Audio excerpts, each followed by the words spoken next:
Ever wonder what would happen if online marketing made easy and e-news came together? Well, you're about to find out because today I have some very special, not to mention celebrity status guests joining me. And that's right. You're getting two guests in this interview, which is a lot of fun. Their names are Jason Kennedy and Giuliana Rancic, and you may know them for many years on e-news. What you may not know about them is that aside from being experts in front of the camera, they are also entrepreneurs who have a digital course, in fact. I just love that. So tune in because they're spilling all their industry secrets and more.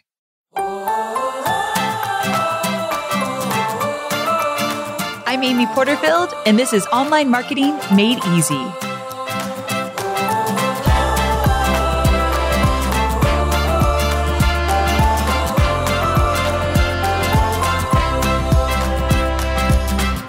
Being on video is often a big part of being a digital course creator.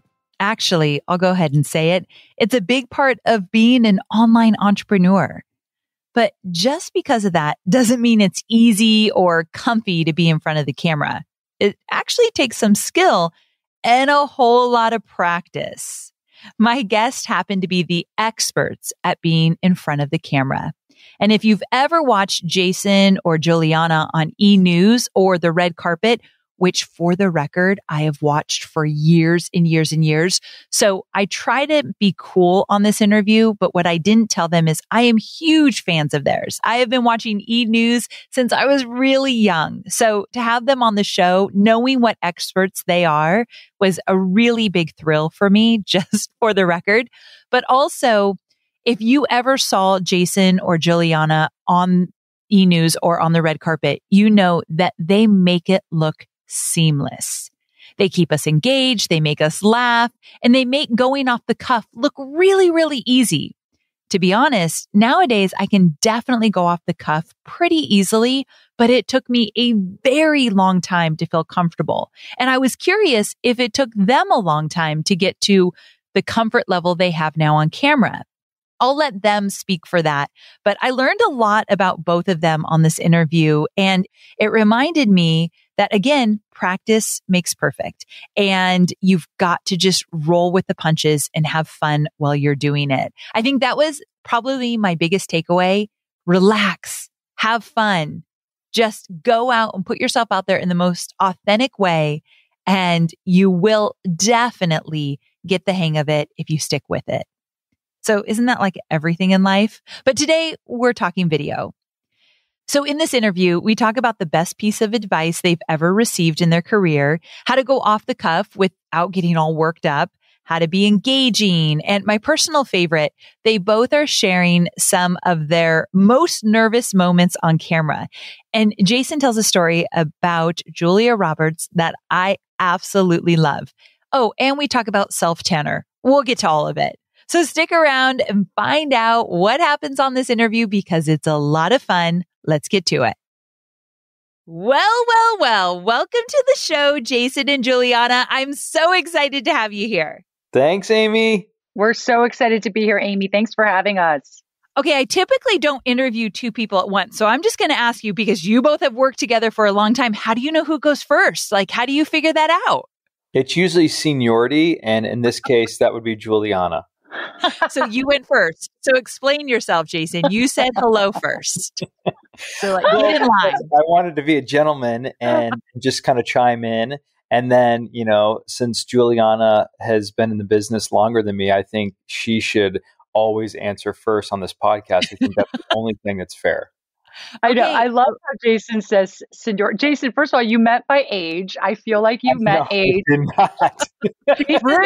Jason loves to point out that I'm older than him. Fine. I call him little brother. Okay. So I make it very clear that I am older, of course. But yeah, you know what? I don't know, Amy. I think we've worked together so long that Jason and I seriously are like family. We're like brother and sister. We really are. And we just understand each other. So like Amy, like you'll ask a question and we just kind of know who wants to take that answer first. So let's see. I don't know. Like Maybe that. we might be talking all over each other during this interview. So who And knows? that's okay too. That's okay too. But I have to say, I've gotten to talk to both of you on Zoom calls and phone calls in the past. And every time, I'm not even joking, my cheeks hurt at the end of our conversations because you two tease each other so much that I'm laughing the whole time.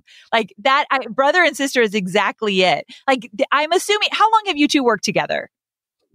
Well, we worked together, I guess, over 16 years, right? Jay, we met, how many years ago did we meet, Jason? 16, 17 years ago? Yeah, it's been 16 years. And I remember vividly that day. It was 2005. That was the year. I believe September was the month. And you were doing e-news from Times Square in New York City. And I just finished filing my first report in LA. And I was so green and nervous. And I went over to your cubicle. You obviously weren't there. And I wrote on this sticky note, and I said, it was a pleasure, something like, Giuliana, a pleasure to finally work with you. Thanks for being so sweet via satellite. And I put that on your desk. And that was the start of a great friendship because I was a nervous 23-year-old kid. And I didn't know what to do with my hands. I didn't know what to do. I thought maybe I was smiling too much. I thought I was yelling. And finally, you were the first one to say, all right, let me help you. Let me help you get comfortable. And I knew we were going to be best friends after that. And he was yelling a lot on set, and he's still yelling today. Jason, either your audio is very high or you're yelling. I haven't done a ton of podcasts. I feel like I was on the red carpet. Do you want me to take it down a notch? I was a fever here. I'm sorry, Amy. It's all good. It's all good. But I love that she will always put you in your place. So I don't even need to mention it. She's got you. Okay, so I just jumped right in, but I didn't even give you each a chance. I want you to tell our listeners a little bit about who you are and basically what you do, because today we're talking lots about video. And video is what you both know really well, especially live video, but also pre-recorded. And these are things that my students struggle with, ask me questions about all the time. So you are in the perfect audience to be talking about this. But you both have very unique backgrounds. I don't typically have celebrities on the show. I just want you to know. So you got to tell each of you have to tell my listeners a little bit about you and what you do. Yes, so I can start. I'm Giuliana Rancic. I started at E 20 years ago, exactly, as a reporter for E! News. And a few years later, I became the anchor of E! News. And I did that for many years until I retired from that position. And I continued on with E! Hosting all their big red carpet shows, which I actually just retired from very, very recently from that after 20 years of doing that. And let me tell you, I mean, professionally, an incredible 20 years. E! is my second home. I'm lucky enough to be continuing on with E! and the NBC Universal family. E! is part of that family. And so I'm lucky enough to have a great development deal with them and continue on. So now I'm doing more stuff behind the camera, Amy. I mean, I am actually, I talked to them the other day. We had a big kind of pitch call and I gave them some of the ideas that I was developing for them. And, you know, everything from, well, I'll tell you one in particular that we're really developing right now is something in the home space. So whether it's me being on camera, me and my husband being on camera, or other people being on camera and, you know, and me producing, that's just something that I'm really passionate about right now. So, you know, but basically my area expertise has been interviewing, hosting for the past couple decades, and sharing that information with people. But from that experience from the past 20 years, I've also been able to build businesses where I continue to, you know, travel and speak around the world to different groups. So I'm very, very comfortable with being on a stage, being on camera, you know, using my voice, speaking in public. And I know that's something that's not so easy for many people. And it wasn't easy for me at, you know, one time in my life. So that's something that I love sharing. And that's why I'm excited to be here today to talk more about that. Oh, yes. I've got lots of questions and I want your advice on the different things that you've done in the past to get to where you are with being so comfortable on video. So we're going to get to that. Yeah. Okay, Jason, you're up, my friend. Wow, that was a very lengthy intro, Giuliana. Well, a little bit about myself. I cannot with you too. Jason, first of all, I love how he says that, and then watch how long his is. Okay, I'm going to time it. So Okay. ready, go. Ready, go. It was 1993. I was down in Miami at Channel 7, and I realized I want to be a newscaster. No, truthfully, my friend took me down to a studio and in Miami, Channel 7, the Fox station down there. I was in fifth grade, and the sportscaster brought me on, and he asked me some question, and I was a total deer in headlights. I didn't even know what the heck I was talking about. And I went home and I said, I think I'm obsessed with this business. And I put up a bed sheet. I took my mom's high 8. Remember those little mini high 8 recording tapes? And they were really expensive. They were like $20, I think. So my mom's like, please don't hit record. You could pretend to record on the camera, but do not hit record because these tapes are expensive. And that studio turned into I had to get a separate circuit breaker. My dad was in construction, so he built out a second circuit breaker because I was popping lights left and right. I had a news desk, a green screen because I wanted to do weather. I had a police scanner, which required an antenna that was honestly the size of our house. And I put that up. I bought that at Radio Shack without telling my parents. And I had 3 cameras, an editor, and I would just hire kids in the neighborhood to run camera. And I would just report on happenings in the neighborhood. And no one ever saw it. There was no YouTube. There was nothing. But I knew that's what I wanted to do. And I went to college for it. And then I moved out to LA in 2005. And I just wrapped up 16 years at E! News this past January. And it was the coolest thing ever. And I'm continuing my own show, which we'll be announcing soon, and producing projects. So yeah, I can't imagine not being in this business, not being a storyteller, a broadcaster. I just love it so much. Was that longer than G's? Gee, what was it? Did it? Yeah, it was actually 3 seconds longer, but it was great. I love listening to it. It was wonderful. It was good. Oh, okay, wait a second. I can't believe, Jason, you knew at such a young age. And the fact, this is what I wish my son, I sound so old to relate you to my son, but he's 19. I wish that's what he was doing when he was really young. It's rare that someone finds their passion that young, just for the record. Don't you think? Yeah, I think it was really rare, and I realized that that's not the norm, and I'm just thankful that I pursued it and had parents that were, I mean, anytime I wanted something, hey, can you drive me to, there was a big drug bust, can you drive me to this neighborhood? And they're like, yeah, but it's dinner time, it's 6:00. And I'm like, all the news crews, like my hero reporter, Brian Andrews, is on the scene. I want to go see Brian. And they would take me there, and then we'd just drive home and we'd have family dinner. So they supported every step along the way. I wouldn't be here without, them, being there for me, really. Yes, I absolutely love that. Okay, so for both of you, I want to get right to it and talk about things that work to get more comfortable on video. So again, let me just set the scene. You're talking to a bunch of people who are creating digital courses, or they're doing a YouTube channel, or they're doing a podcast where they do video. And so either most of them are doing lots of live video. So actually, let's start there because I want to talk to you about teleprompters. It's a thing. People get tripped up a lot. But let's talk live video for a second. What are some things that work to get more comfortable on live video? Because the second people go live, 2 things happen in my industry. Number one, they just really trip all over themselves and they don't know what they're talking about all of a sudden, or they go down this really weird tangent, or there's just lots of awkward pauses. So these are some things that my students have said happen to them. What's your advice? I mean, I think I'll start with, you've got to be prepared. The more prepared you are in terms of what you're going to be talking about during that live video, the more prepared you are, the more comfortable you're going to be. And that's honestly the bottom line. I think so many of us, and I'm definitely guilty of this throughout the years, save everything till the last minute, right? So now it's time to go live. And what makes me nervous is I'm not prepared. I'm like, and so the more prepared I am, though, I've found the more comfortable, the more successful the live broadcast is. So even if that means having a cue card up with some notes on it, so I know like, okay, I'm going to start with this. This is bullet point number 1, number 2, number 3, number 4.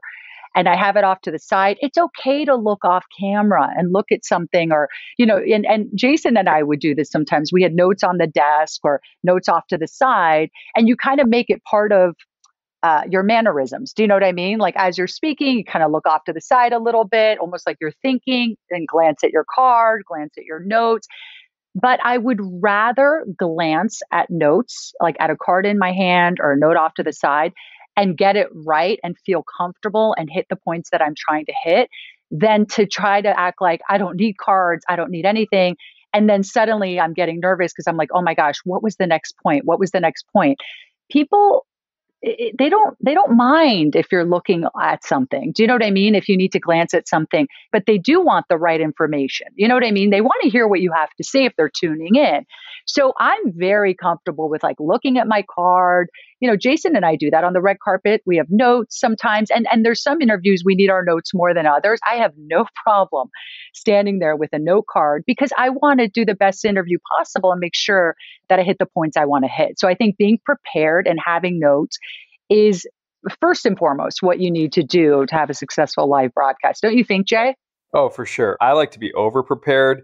I'm kind of over prepared to a fault. And then this is where it gets a little crazy because when you know everything that's possible for the interview and then you start rehearsing it over and over again, I think that could be a problem because then you're not allowing for something to happen live in the moment. So I think if you're prepared, just be confident in knowing the materials. But I think prompter is a different thing. Prompter is one of those things you have to just give time to. I mean, it just takes a long time to read a teleprompter and make it look natural.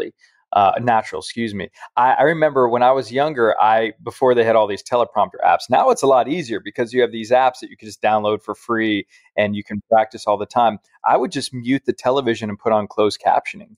And I would read the closed captioning on the TV, and that's how I got comfortable. But now I think it's Prompt Smart Pro. My favorite. See? Okay. So good. It's so great now. And just rehearse over and over and over again. And I think you'll get to a point where it looks conversational. It looks like you're not reading. And it just takes time, but you have to practice. But that helps so much. And maybe just put bullet points in the prompter. You don't have to put this diatribe of what you're trying to say in the prompter, but hit the top 5, the top 10 points in the prompter, and then just kind of vamp off of each of those points, and you should be good to go. Yeah. And Amy, can I just add, that's a great point what Jason's saying about the prompter. He's right. It takes time. It's like learning to do anything, right? You don't just pick up a tennis racket and you're a pro day one, right? Everything takes time. And getting good at prompter is no different than learning a sport or learning a skill. The more you do it, the more your eye is accustomed to like various speeds and catching like the next line that's coming, the next words that are coming, and the more natural your pauses will be as you're reading. So just because you do prompter a few times and it doesn't feel natural, think of it like a sport, or a skill that you're trying to learn. It's going to, like you're learning a new language. I mean, it's like anything, right? It takes time and you just have to put that time into it and you'll get better every day. Okay, I'm so glad you said this because years ago, I used teleprompter for sales videos and I was terrible at it. I always said it looked like I had eyes that were like going everywhere on the screen, like fluttering everywhere. And so I just assumed I was bad at a teleprompter. So I even have old podcasts where I'd say, I don't use a teleprompter. I'm really bad at it. And then I realized, holy cow, I could say so much more in the order I want to say it and offer really more value if I got my thoughts together and in some cases put them into a script and really focused on that. So I went back to the teleprompter and you're right. The more I do it, I'm just getting better and better. I never looked at it like a sport. I thought I was good or bad. And that's not the case. It's not the case. And I got to tell you, I do have a little secret tip for prompter. What? Okay. This is the stuff I want. Okay, here we go. So do you realize sometimes when you're watching a newscaster, or you're watching someone on TV and you do see their eyes moving left and right, or you're watching a digital series, right? You see their eyes moving like they're reading a prompter and you're going, oh my gosh, it's obvious they're reading a prompter. The way to get around that, okay, is, and you can test this yourself, what they're doing that they need to adjust is their face is just staying stationary facing the camera. Okay. If you kind of, as you're speaking, if you do natural movements and you tilt your face, you kind of turn to the right a little bit, you turn to the left, you kind of go, if you constantly kind of like move your face in like small movements, just like you would if you're sitting at dinner with a friend, right? You move, like your chin goes up, your chin goes down. Oh, your face goes to the left and right.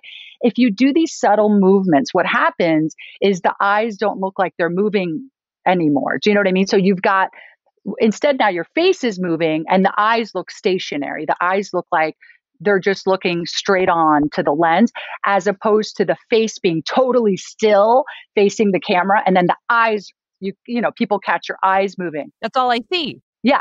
So just even those little subtle movements, practicing that. I mean, literally the first thing you can do is just left, right. Like you're watching a tennis match, right? Left, right, subtle, left, right, keep the eyes forward, left, right. And then even that, just like, do it almost exaggerated one time and then start making it a little more subtle and get your body used to just moving a little bit while you're speaking, right? And that's going to make you look more natural. Or you could just wear massive sunglasses like Anna Wintour. And people won't be able to tell. Another really great point, Jason. I'm glad you chimed in here because that could work really well. I love that. I tried to do that on the set of E! News a couple of weeks. I thought it would look cool. I was like, I thought it was like my look, like I'm going to wear sunglasses. And they were like, no, that's not going to happen. Dang it. Yeah. Okay. So tell me this, what do you do? And there's gotta be moments where let's go back to live. So we're not doing teleprompter. Most people that are live in my industry aren't doing teleprompter. They'll use teleprompter when they're doing pre-recorded videos, but typically Facebook Live, Instagram Live. What happens if you're on live and you totally messed up? You lost your train of thought. You said something wrong. The technology isn't working. Like, talk to me about how you recover from things like that. That was one of my biggest fears, being in front of a live studio audience or being live on camera. And before I even walked out there, I said, oh my gosh, what if I blank out? What if in the middle of an interview, I just forget my question? And it happened a couple of times. Initially, I pulled it off by, I can't believe I'm admitting to this, but I coughed. I did like a quick little like that, and it allowed me a second or two to gather. And I was like, oh, excuse me. And then I moved on. So yes, that could look like you have a bit of a tick or whatever, and that might not be the best thing for you. But if you can pull off the cough thing, that's all good. But I think it's how you recover from those moments that people really see your personality. I mean, we just got to have a lot of grace for people these days. We've all been through a lot, especially post-COVID. I think people are more natural and real and vulnerable, and people are going to have, I'm still having, I still sometimes, I had COVID. I don't feel like my memory is as sharp as it was. They say the COVID brain is real, that type of thing. Yep. And I feel like sometimes not being on the air every single day, sometimes you tend to forget. Don't beat yourself up over it. You don't have to be on your game 24/7. And if you happen to be on the air on an Instagram Live and you forget, your personality can shine through those mess ups, those moments, and just say, oh my gosh, I completely forgot what I was talking about. Or why don't we go to a viewer question? Or you guys have a lot of questions. I'll get back to what I was talking about in a minute. It's just quick, subtle changes that you have to make that can really just move the show along without it having to be this crazy, oh my gosh moment. I can't believe I blew it. I totally agree with Jason. I think that it's an opportunity to show your personality. Right. And it's like you could have an authentic moment. Right. And so I think, it's one of the reasons why people are so nervous going live, because they're like, what if I mess up? So if you kind of know going in, like, hey, if I mess up, you know what? It could be the best thing that happens to me. It's an opportunity for me to show my personality and just, it's okay. You know what I mean? Like, people know that you're live, that there's a lot of pressure, that you're probably getting information to the second, like new information. And it's okay to be like, So I do home shopping network. I have a clothing line on HSN, and I'm on all the time. I was on this morning for an hour, and it's live, always live, several times a week.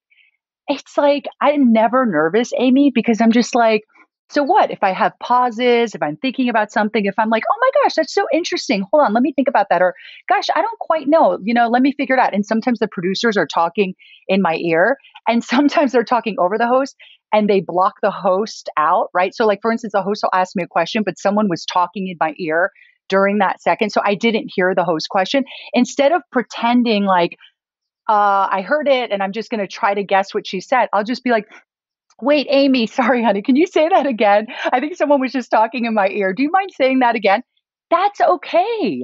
Like, people would rather you actually address that you didn't hear it and give her the right answer than to pretend that you did hear her and give her a weird answer. Do you know what I mean, Amy? So It's just like, it's like going with the flow, knowing you're live. It's all good. You know what I mean? Just kind of go with it, and you'll be fine. Your following they're following you for a reason, right? They've embraced who you are, your comedy, your flaws. So they don't want some polished person up there not being authentic and being like, hey, we're here and, we're just doing all this stuff. And well, actually, that's not who you are. You've become like a fake news broadcaster. We don't know who this person is. We didn't subscribe to this. So just be yourself and embrace those flaws and the little mistakes, because we all have them. Okay, so I'm glad you both said that, because my next question was going to be, what do you think is trending right now in video? But I think you probably both would say the more natural, the more real, the more authentic you are, the better. You might have said that for years and years ago even, but do you agree that since COVID, there's an even more desire to see people in their real element, just being more real, I guess?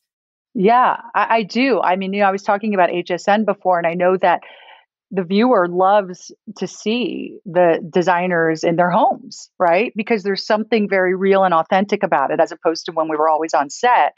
And so I think that there's like something nice about that. I know I feel like that. I like tuning in and seeing people in their own environment and at home. And so yeah, and I think that applies to broadcasting as well. So you don't have to have a fancy set or lighting and fancy equipment like we probably did once upon a time have to have. So I think that people like that authenticity. Don't you think, Jay?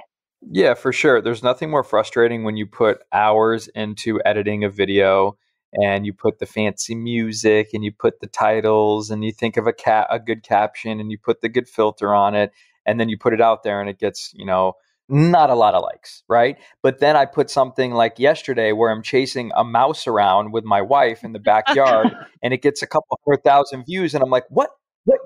I just literally... What do people want? It just makes no sense to me, because that is your real life, everyday stuff. And that's what people want. It's authentic. It's not glossy. It's not fancy. So for me, I mean, personally on my social platforms, that's what's always worked. What's happening at the house, your relationship. People don't need a lot of the glitz and glamour. That's just not really resonating right now. Yeah. The edited, polished videos, which, to be quite honest, my personality is not really comfortable off the cuff. And coming from my corporate days and Tony Robbins days, like, we did tons of professional video back then. So I'm more comfortable. I think I need to be more buttoned up and polished and professional. And so many of my students are like, Amy, just let it go. Like, we just don't want to see all that polished stuff. We just want to see you. And I feel uncomfortable a lot. Like, I'm not totally comfortable on video, although I do tons of it. And I always just kind of have to psych myself up. So that kind of leads me to my question for you. And that is, what are some of the most common mistakes you see people make on video? You both have a digital course on video, and I want to talk about that. And I know throughout the 20 plus years, or combined more than 20 years, you've seen a lot of mistakes along the way, or you've made a lot of mistakes. So what are some of those mistakes you made, and what do we do instead? I think one of the main ones is honestly just feeling comfortable enough to just be natural and be yourself. Amy, to your point, if what makes you feel comfortable is what has worked for you for a long time, right? And that's what works for you, there's nothing wrong with that, right? And that's awesome. Like, that works for you. And so I would say, why even try to do something different? It's obviously working. You're loving it. You feel good doing it. Like same thing with me. Like I have a certain style that I've been doing for a long time and it works for me and I like it. I'm comfortable doing it. Right. So I wouldn't want to do something that I'm not comfortable doing. So I think the main thing is finding what makes you feel comfortable on camera, whatever that is, and kind of rolling with that and trying to make something out of that. I think with me, I remember when I was auditioning early on before E, and then I went to E, and the thing that, or I auditioned at E, I was the 38th person to audition for a reporter position on E! News. This was 20 years ago, exactly 20 years ago, by the way. And I remember finding out the reason I got the job is they said I was just so different from everyone else. They're like, you were just very different, like you were you would just do funny things on camera. Like they looked at my demo reel of footage that I had since college, and grad school. And it was just like, so much of it was so silly and just out there. And they said that that's really what got their attention is I wasn't trying to be someone else, that they didn't have anyone like me on the show. Because I think there's often a temptation to watch other people and try to be like them, right? Because it's like, well, they're successful, they're doing what I want to do, so I want to be like her. So I easily could have gone into that audition at E! And been exactly like the reporters they had or the anchor they had at the time.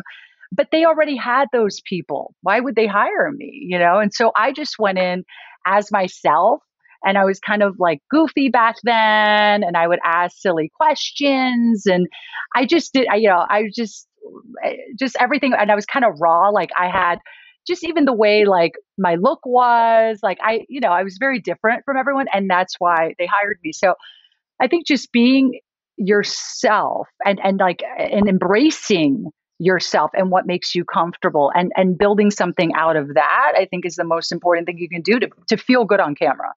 I feel like you've always had a sense of confidence in you. And I obviously haven't known you for years and years. And I know a little bit about your backstory, but you've always been silly in yourself and like you'll make fun of yourself and you'll tease other people on camera. Has that always just come natural to you? Like, where is that confidence coming from? Well, thanks for saying that, Amy. I think he is so bad. Jason would like you to insert like you just saying Jason so that he can take that question. I think it was, so let's think about that. I don't know. I honestly don't know. I definitely have not been confident my whole life. In fact, I was super insecure growing up. I had something called scoliosis, which is curvature of the spine. And so I was always hiding in baggy clothing and just never felt good physically, because I had this curve and I was very insecure, and I had it through my teenage years. I got surgery at the age of 21. I had rods put in my back and I was, and so my curve went from a pretty bad curve to almost 0-degree curve, which was incredible. But it was a big recovery, big surgery. I'm so glad I did it. But I think that, I always say your weaknesses today are your strengths tomorrow. And those weaknesses, that weakness back in the day, what I think happened was I developed a big personality in high school because of that. Do you know what I mean? And I think that I had a lot of personality. I would just find humor in different things because I had to, because I was feeling sad, and felt a certain way. And so I think that confidence that I developed helped me for sure later in life. So really whatever we're going through, I mean, I do say that a lot. I'm like, look, something that feels like a weakness today very well could be your strength tomorrow. And I'm proof of that. So whatever it is right now that you're like, oh, I don't know if I could be a broadcaster because of this or this or this. It's like, maybe that's what's going to set you apart, And so it's kind of just staying open to that idea, that you don't have to fit in a certain mold, that it's actually good to be different and do something unique. I love that. Jason, tell us what the mistakes that you see a lot of people make or maybe that you've made along the way when it comes to live or pre-recorded video. I was just too polished. We've talked a little bit about this already, Amen. but I was in the boat that maybe how you felt early on, and we still may fight through those feelings of like, okay, I'm prepared, everything, it's going to go right, but what if it doesn't go right? But the moments that really made me stand out, pop on camera, where I would get the emails that meant so much to me from the executives would be, I always think about this Julia Roberts interview, and I went in there and I watched the movie and I had my 15 questions, even though I only had 8 minutes with her, and that's probably 6 or 7 questions, but I had way too many questions just in case, and I had them all memorized. And I go in there and we sit down, and she's like, hey, so how's everything going? You know, a little small talk. I start the interview. We ask about the movie. And then she just somehow was in like the funniest mood. And she's like, last time I sat down with you were dating this girl from San Diego. Or did you guys, are you guys still dating? And I said, no. And she goes, what happened? Did she drop you like a hot potato? And she starts going back and forth, just ripping me. And I was so shocked, but I loved every moment because I knew, wait, this interview has now turned into Julia Roberts giving me dating advice. It doesn't matter what I think my next question in line in my head was, I have to ask her about working with Tommy Lee Jones. I really got to ask about that chemistry question with Tommy Lee Jones. And instead I said, you know what? Forget it. She wants to take the interview here. She's in charge. So go with it. And I got so many responses on social media, and it turned into this thing for years. Every time I sat down with Julia, we talked about relationships, and she was really guarded about her relationship with her husband and her family. But that allowed me to go there with her. There was a trust that was built. Wow. So if I was so stuck in my ways and my notes and how I thought the interview was going to go, I never would have gotten those great moments. So I understand it on an interview level. Apply that to anybody listening right now. Apply that to whatever that looks like in your own professional life. Yes, that's a great story. I love that. Okay, that actually is perfect because I was going to ask you guys 2 more questions, and they're both personal to you. I want to know the best advice you ever received along the way in your journey, and then also the most nervous you've ever been on television, and how did you get through it? Like, how did you survive? So we're going for both of them. If you're open to that, who's going to go first? Well, gee, I think about the first time we went live on television together. It was the Critics' Choice Awards. It was in Santa Monica. And you told me a bunch of things to get ready. But you also told me that I was a little, how should I say this, pale. And you said you need to go get a spray tan. Oh, no. I'm already nervous of the story. I don't know if this story is real, but go ahead, Jay. Okay. I don't remember this. You just look like you spent a little time in the sun. I mean, you look a little pale. And so I go and I didn't know there was 3 different levels to a tan. So I go, yeah, give me the one like I've been, vacationing in Hawaii for weeks. So I get a 3. I should have gotten a 1, by the way. I get a 3. I come out of there. I am like Tan Mom. I don't know if you remember her from about 12 years ago. I am orange. And that was the first problem. But then when I got on the air, I remember we were in the limo. We decided to go together. Normally they would do separate cars or whatever. And we were rehearsing our jokes, which you should never rehearse jokes. That's like the craziest thing in the world. Like, I would totally rehearse jokes. I would totally do that. Which is not authentic, right? Just be in the moment. But I think G was just really trying to help me because I was so nervous. Live TV, are you kidding? I've never done this in my life. But when we did it and we got that under our belt, it was a real beautiful dance. Yes, I was over-tanned, but it was a really special moment because she helped me. I mean, literally the days leading up to it. What do I do with my hands? I kept kind of clasping them in a weird way. And why are you talking so loud like you're on stage and you're doing a Broadway show? Talk in a normal voice, a normal tone. Don't overthink things. Like, she really walked me through. And that is so rare because these days you just hear so many stories about, yes, of course it's competitive, but it's co-hosts that don't even get along, co-hosts that appear to like each other on air, but during commercial break, they don't even speak to each other. But it was a real beautiful, like, she really helped me through a lot of these things. And that Critics' Choice, I'll never forget that. That was the most scared I've ever been on camera. But when you have someone next to you, when you have that luxury and that blessing of someone next to you guiding you through it, it's a beautiful thing. Oh, thanks, Jay. You're so sweet. And I got to say, I think this spray tan thing, I'll tell you. So I have not spray tanned in years, but back in the day, Whew, I loved a good spray tan. And so, Ew. yeah, and it was like a big thing. Red carpets. Actually, I remember like when we would do fashion reviews the next day, it was often like, remember like magazines would talk about like that person went overboard with their sprays. Yes. It's like you don't really see that as much anymore but back in the day, it was like a big thing, It was a especially on the red thing. carpets. It was a thing. What was the guy's name who spray tanned you? What? Wait, what? Jimmy. I don't. Jimmy. What? Is this an You had inside like you had like the guy in town. You loved a good spray tan. Okay, for the record, I still love a good spray tan, so I don't know why you guys are saying this is a thing of the past. Well, no, there's nothing wrong with it, but I think sometimes people take it like to a level 3 where it just needs to like hover around a 1. Agree. And they've gotten better. They have. You're right, Amy. Amy, they have gotten better. Oh my gosh, I'm crying right now, Jay. I know what you're talking about. I got to look his name up again. Oh my God, I'm dead. Okay. Like the guy in LA that did spray tans? Yeah. There's a on E called Sunset Tan about tanning. Oh yeah, I remember. I told you. I mean, it was a big moment. I mean, they had spray tans. Yes, of course they're still around. They're better now, but they were like the thing. Okay. Back in the day, they got a little scary. Okay. Can you think of your most nervous?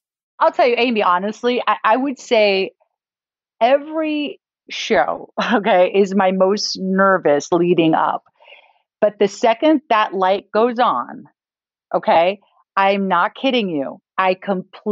All my nerves go out the door. You would think it's the reverse. You think people stay like kind of calm and cool, and then the light goes on and then they get nervous. I'm actually the opposite of that. I calm down once the light's on because I'm like, you know what? When I see that light says to me, you're prepared. You've done your stuff. You've prepared for this. You've done your work, and just have fun. Like just enjoy. Like go for it. Just have a good time. Like you're in it. You're in it. Make the best of it. Right. So don't. So that's the thing is. So honestly, and Jason knows this. I have this whole kind of thing before red carpet shows. Like I get a few days leading up, I start to get very kind of quiet. Like I'm not chatting on the phone as much, or I'm not as chatty. I get into a zone a few days in. And then the day of the show, as Jason knows, I barely even speak. Like I'm kind of like looking at my notes. I'm quiet. Like I'm having fun, we're getting hair and makeup done. Like we're, having fun. And it looks like I'm laughing, having fun, having some conversations, but I'm really like, I'm in a zone. Like I'm in my head. And that's just where I need to be before a show. That's kind of like, I'm just going over everything in my head. I'm getting mentally prepared. That way, when the light goes on, I can let that energy out and turn that kind of nervous energy, that very serious, like nervous energy, into like an exciting energy, And so that's what I've always done. So I have to tell you, like, I've never been like, I can't think of any show where like during this show, I'm super nervous because once again, this goes back to earlier in our conversation, I'm prepared, but I'm not over prepared. So I'm prepared in the sense that I've seen all the movies or I've watched all the TV shows, right? So that if I'm talking to someone and they say, well, that one scene that everyone talks about, I know what they're talking about, right? So I can just have a conversation. It's as if I'm at dinner with this person. It's like, I've seen their movie. I know about them. I've studied them throughout the year just by being on E! News, or being a fan of pop culture. So that when I'm in the moment, I'm having a conversation. Because I used to actually joke, Amy, I used to say, it's not even a joke, but I used to say, I prepare by not preparing. I hear it all the time. Yeah. Okay. So that kind of goes against what I'm telling you. So what I mean by that is, of course, I'm quote unquote prepared in the sense that let's say it's the Oscars. I've seen all the movies, right? I've watched multiple interviews of, the people I'm interviewing. I've interviewed them several times in the past. I know what they've been up to. I've looked at their Instagram. I feel very comfortable with every person I'm going to be interviewing in the sense that I've prepared, right? On kind of what they've been up to and their project. So that when I'm in the moment, I can be in the moment, right? So we're having a conversation. Suddenly, I see that they're looking off to the side and waving at someone. And I go, oh, who's that person? Oh, that's, my date tonight, or that's my mom. I brought her tonight. Oh, my gosh, let's bring her in. You see what I mean? So you're in the moment and all these great things happen when you're in the moment. But at the core, I'm prepared. But actually on the surface, I'm kind of not prepared in the sense that I'm open to anything that's going to happen in the moment. So that's what I mean by saying I prepare by not preparing, because I just want to be in the moment and have all this stuff to fall back on, questions and research. But really, it's like when the interview starts, anything can happen. You know what I mean? And I love that feeling that anything can happen. Okay, I love this because I actually heard you wrong. I thought you said back in the day you didn't prepare, but you had a totally different take on that. I love what you just shared here because a lot of my students will say, I just want to be, off the cuff and natural. So I just don't prepare anything. And in my judgmental mind at the time, I'm thinking, but these people are spending time with you. They're showing up and they're giving you their precious time because they want to learn something. So I do think people should prepare. But you just gave me such a gift. And you too, Jason, for the record. But gee, you just gave me such a gift because being prepared but not making sure that everything goes exactly as planned when I'm live, whether I'm doing an interview or I'm just teaching myself. That's the stuff that I think sometimes I miss out on. Amy, I'm telling you, at the core, you have to be prepared for whatever it is you're walking into, right? Like I said, if it's the Oscars, you need to know, of course, all the nominated movies. You had to have seen them all, of course. You know what I mean? And you need to be prepared on who you might possibly speak to that day. That way, you're so prepared on your subject matter that now you go, okay, I got it, right? It's like, it's natural to me. I can talk about any of that. But now I'm going to have fun and like have these great moments with people and just have great, authentic conversations. And I can fall back on all of that because I've seen their movie, right? And I know about this person. And so that's how you kind of have a little bit of both. You got to be prepared at the core, but then you have to be kind of unprepared, if you will, in the moment, like, to just kind of take anything in. Yes, it makes perfect sense. I love that. Okay, so my final question for you both. Thinking about the years that you've been doing this with 20 years and Jason 16 years, like the amount of time you must have come up on some really great advice for your career or video or just how to show up. I know it's putting you both on the spot a little bit, but can you think of some of the best advice you've ever received? Yeah, don't be so hard on yourself. Who gave you that advice? I don't know if it was one person. I might have come to that realization maybe on my own because I would watch recordings and interviews and I was so adamant. We would get off set. I'd go in my dressing room and watch the show. Although I just live the moment live, I'm watching it and I'm just tearing myself apart left and right. Why did you do this? Why did you look like this? Why did you ask this question? And I think it really affected me for years and years. And then finally, after a while, I just stopped watching and I felt a lot more confident. And I realized I was just so tough on myself and I wasn't embracing my flaws and my personality traits and just also my gifts, my talents. There's a reason I'm there in the first place and have been at that job for so long. And I think I was just too darn hard. And I think people just have to realize you're not going to enjoy it. If this is your gift and you're truly living out your purpose and your gift, but you're so tough on yourself, you're just diluting it. It's not going to be fun. So just go easy on yourself and embrace who you are and embrace the live moments and embrace the awkwardness and embrace all of it. And I think you'll enjoy it more. I think it'll just be a better experience for you. I love that you shared that, Jason, because I think a lot of my listeners are very hard on themselves. And I watch you, Jason. I see what you've done on I see what you do on social. Never in a million years would I ever thought years ago you were hard on yourself. I would have thought that this was always just came really easy to you. And so for you to share that, it's such proof that we don't always have to stay where we're at. We don't always have to be beating ourselves up. We really can change because you have so much fun in what you do. I love that you were able to let that go. I think a lot of listeners realize they can too. Yeah, it was a really special moment when I stopped doing that, and it just brought a lot more freedom and enjoyment. So hopefully people can experience that as well. We just got to chill out. We're not saving lives. We're entertaining people at the end of the day, and life is short, right? Yes. Amen to that. So true. All right. How about you, G? Final words of advice that you've gotten. I think the most important advice I realized early on and took to heart early on was there are no shortcuts. If you want to take a shortcut, you might have a short career doing what it is, right? That you're trying to do. But if you want to have a long career, there are no shortcuts. So for me, I knew that very early on. And when I started at E, for instance, if you asked me to do a premiere or work extra, whatever it was, I was like, yes, yes, yes, yes. I wanted to do the work.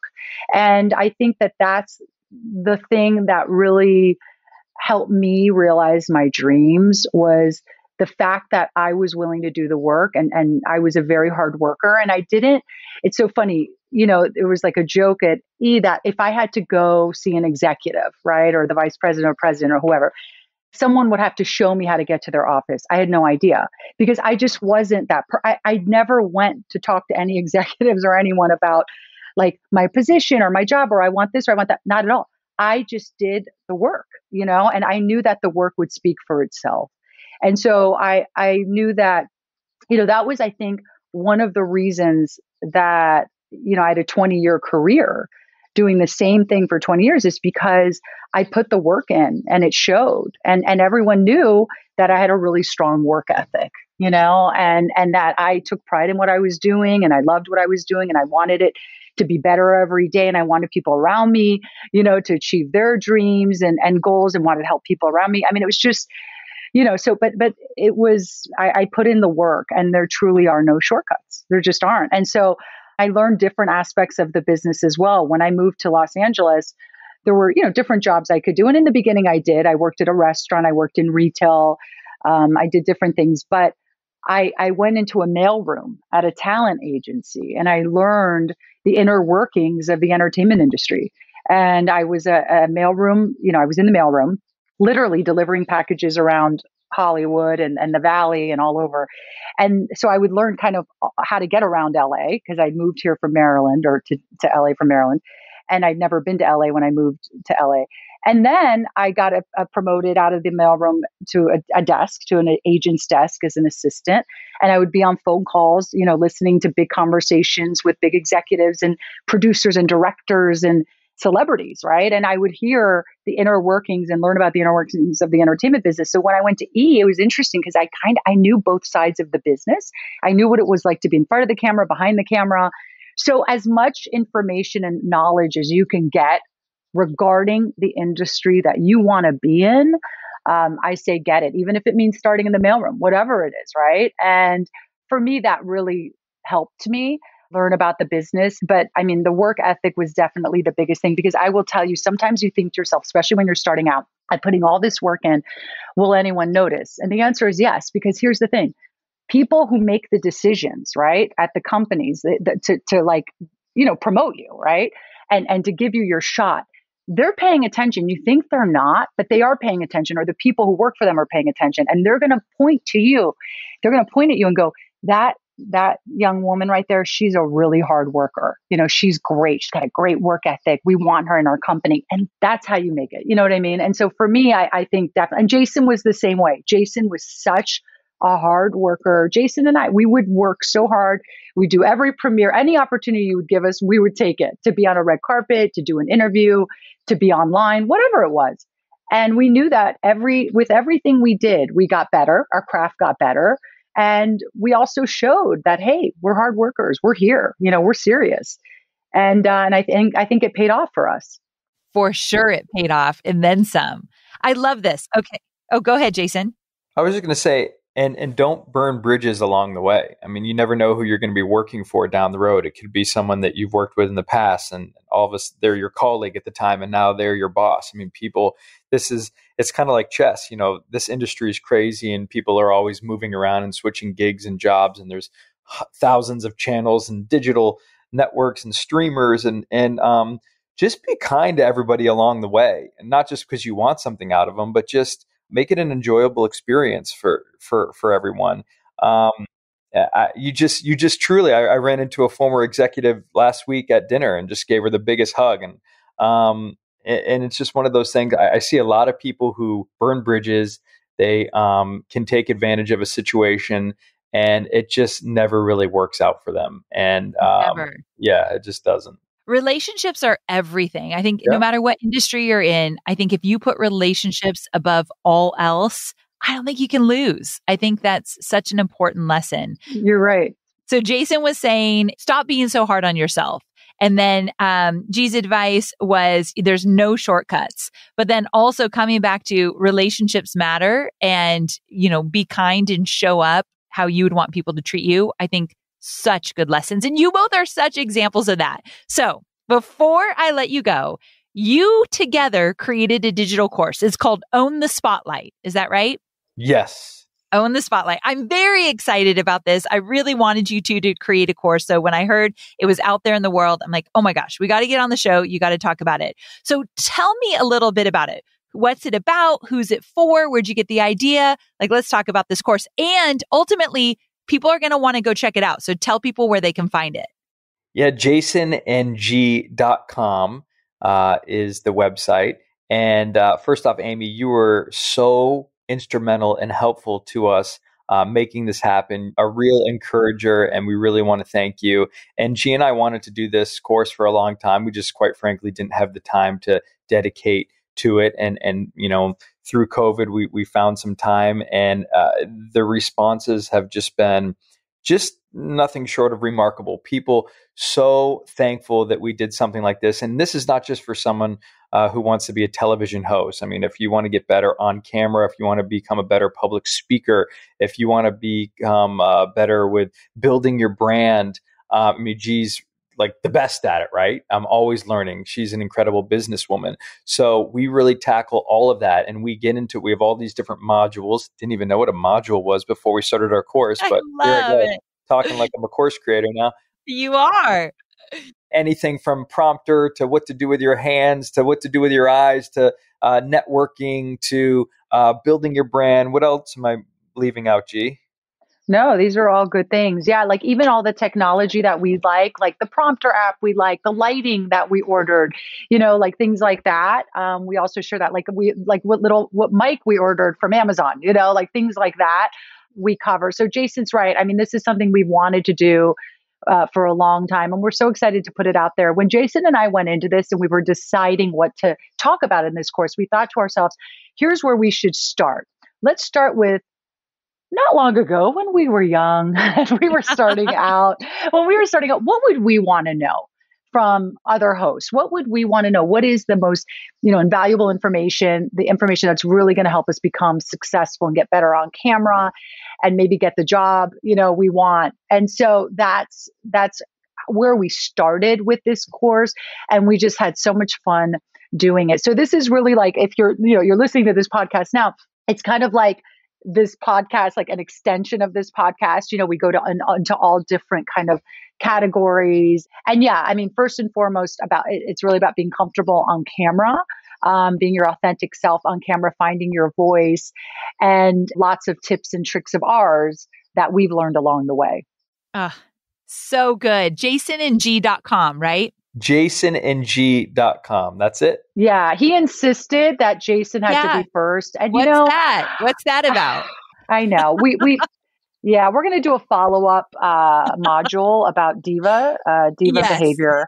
Good idea. It's actually, I'm going to host that solo because Jason, I don't know if he can be part of that one because I might be talking about him quite a bit during that one. I have no comment. Well, what I will say is that if you have the chance to learn from two people that literally built their careers in front of the camera, whether it be off the cuff, live, pre-recorded, they have done it all. So when I heard they were going to create a digital course, I felt like this was a must. And so I'm really excited you both put this out into the world. What a gift. So you guys go check it out. I'll link to it in my show notes, but it's not often that a digital course is created by people that have the experiences that you've had for so long. So anyway, I just am very excited about it. Own the Spotlight. Go check it out. My friends, I can't believe you said yes to this. I feel very, very fortunate. I just adore both of you. Thank you so much for coming on the show. It's our pleasure, Amy, truly. Yeah. It's an honor to chat with you, and we owe you for encouraging us to do this. And thank you again for all your help, and to your incredible, loyal listeners for hearing us out for the past hour. It's just cool to connect with everybody. Yeah, you're great, Amy. Thank you so much. I mean, seriously, thank you for taking the time to talk to us. And we can't tell you how much we appreciate you. So thank you so much, Amy. Of course. And good luck to both of you. You have huge opportunities on the horizon for both of you that are coming up. I can't wait to see your next chapter. So congratulations for everything you've done, but also about the future. I can't wait to watch. Thanks, Amy. Thank you, Amy.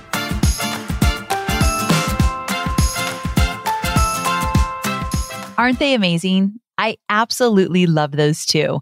And now we've got to jump to the action steps. We talked a lot about different ways to show up more naturally on video and how to keep things under control when you maybe get a little bit off track or get really nervous. I want you to put at least one of the things you learned here today into practice. So how do you do that? Well, either schedule a live video or get on Facebook Live, Instagram, or maybe it's time to turn on that teleprompter.